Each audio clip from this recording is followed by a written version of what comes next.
hate glitter. While I love the look of glitter, I can't stand using it, and it's not allowed in my house, which means I don't have any glitter on my Christmas tree, my ornaments, on my cards, on any crafts. My daughter is devastated. But I like the look of glitter, which left me in a bit of a pickle. So I found this one product that emulates the look of glitter, but doesn't use glitters. So, do you want to know what I'm using to create my own glittered cardstock, but really not using glitter? I'll show you. Let's get to it. This is the Magic Glass Bead Gel. This is actually filled with little itty bitty glass beads, and that gives that iridescent look that you would get from glitter. It's still coarse and textured-y, so my guess is this is some kind of glue that dries clear and mixed in with these little microscopic glass beads, but I don't know. I'm totally guessing. So it goes on all gooky and white, and then it dries completely clear. So that's what it looks like on just a piece of colored cardstock. Now here's the background I did who knows when, and I wanted to make it sparkly, and I'm not using glitter. So let's try this out. So again, it goes on super white, and it's actually just amazing how clear it does dry. So if you apply this and it looks like a goopy mess, then you've applied it correctly. This comes in different brands. I happen to have the one from Golden. I got it off of Amazon, but I will link other sources as well in the description below. Just make sure you're getting glass bead gel, not glitter gel.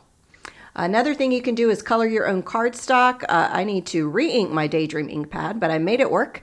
I swinked it all over the card, and now I'm putting on the glass gel, the glass bead gel, the gel, whatever we're calling it. But it looks like a hot mess. And then it dries just sparkly. It's textured-y. It's so stinking cool. You guys remember when I talked to you about this FlexiSpot rising desk? It goes up and down and sits, and I had it in my craft room, right?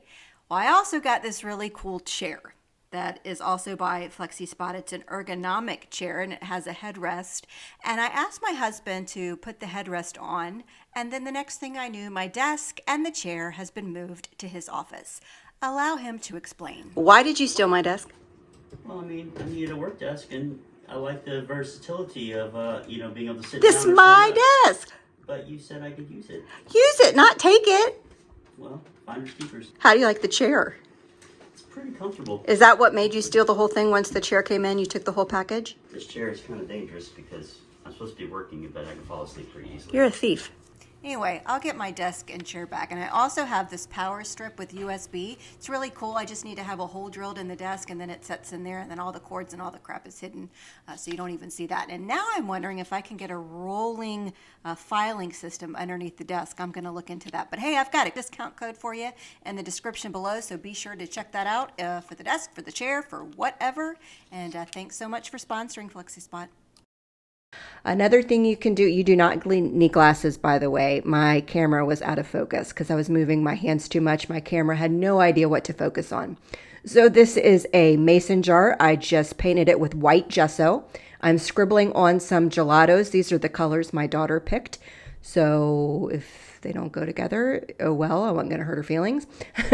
So I'm just coloring on there with the gelatos, and then I'll just blend it all with my finger. If you have gelatos and you use this technique, you can use a damp baby wipe or a damp paper towel if you're not one to get your fingers dirty. I didn't particularly care.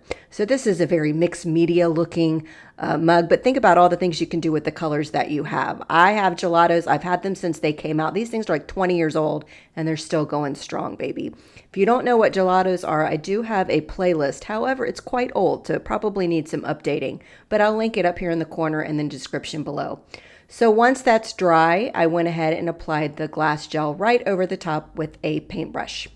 You want to clean off your paintbrush with warm, soapy water. You don't want that glue stuff to dry all up in your paintbrush. And the same thing for whatever application tool you're using to smear on your gel. So this didn't take long to dry, to be honest. And once it's clear and you can't see any white, it's dry. So there's no guessing here. So this is the mug. This is how it looks all dried. It intensified the colors. It's got these cool little textured glass beads all over the mason jar. And I just wrapped some twine around the top. I don't know, whatever. Okay, here's the look at what they look like. So that was the glitter gel on white cardstock. We're going to do something with that in a second. So cool. This was just a piece of colored cardstock. This was where we applied the ink directly to the cardstock. See there? And this, I don't know what this background is. I made it eons ago, but there you go. It's nice and glittery. It's not glittery. It is glittery, but it's not glitter. And then we've got that. I'm about to do something with that too. So hang tight, hang with me. I just love the look of this, and there's no glitter. There's no transfer. There's no bits up your nose and in your ears and every place it's not supposed to be.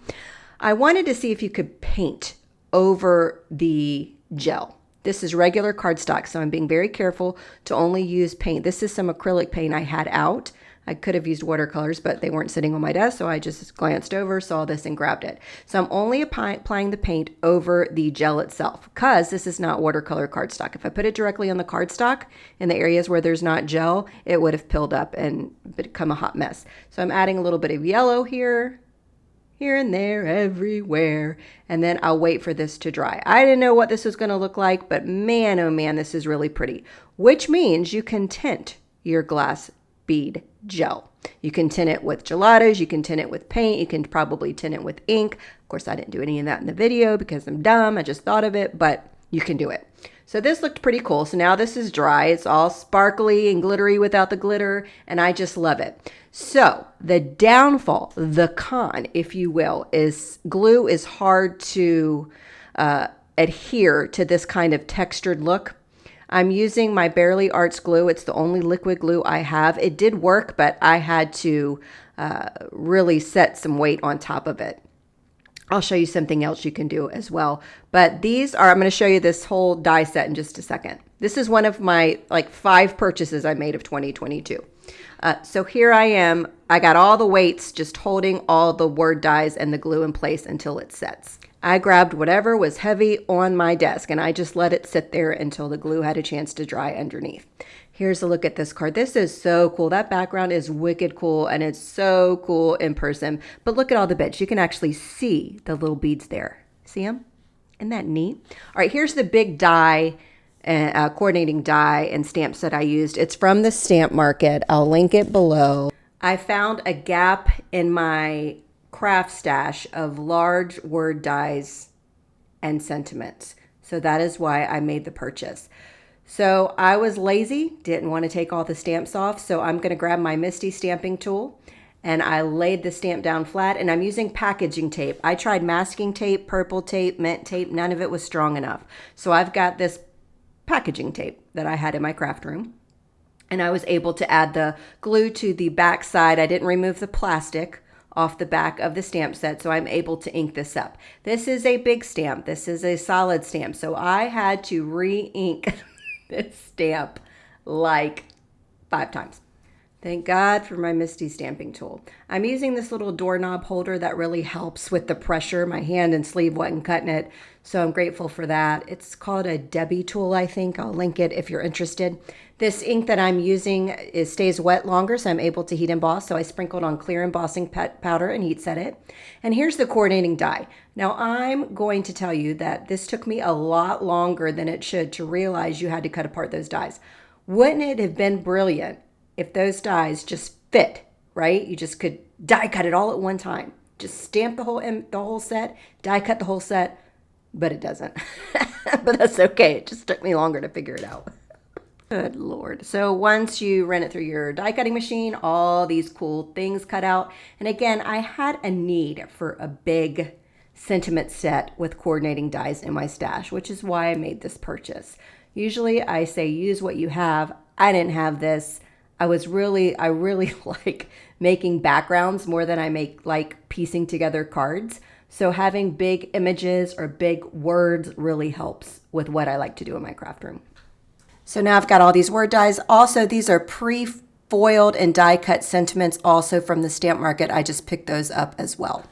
It's the gold that you see there. All right, so here's that black sparkled background we created just by putting the gel over black cardstock. This is the best way to adhere stuff without having to put a bunch of weight on the top, is just by using double-sided tape. Foam tape, it's very, very, very strong. Also, double-sided tape would work without, the foam. Just the double-sided tape that's flat will work better for this. I made it work just by putting weights on it, or when I say weights, whatever was heavy on my desk. So I also ran this black background through the die cutting machine with the die that I have. It's old, but gosh, I love it. It gives you that sunburst look. You can see the lines in the background. That really pulled this together. I think this is so cool. That was unnecessary. All right, here's a look at the finished cards again. Just the die cuts I used 2 die sets, well, 3 when you count that background, and some foil pre-cut die cuts I just picked up when I saw them in the shop. So that's it. These are some great fun projects. So if you don't like glitter, but you like the look of glitter, let's face it, who doesn't like sparkly, shiny things? This is a product for you. One tub is going to last you a long time. It's under $10, or mine was under $10, and it solves any problems you have if you're just not a huge fan of glitter, but you love the look of it. I hope you found this video helpful, and I'll see you next time.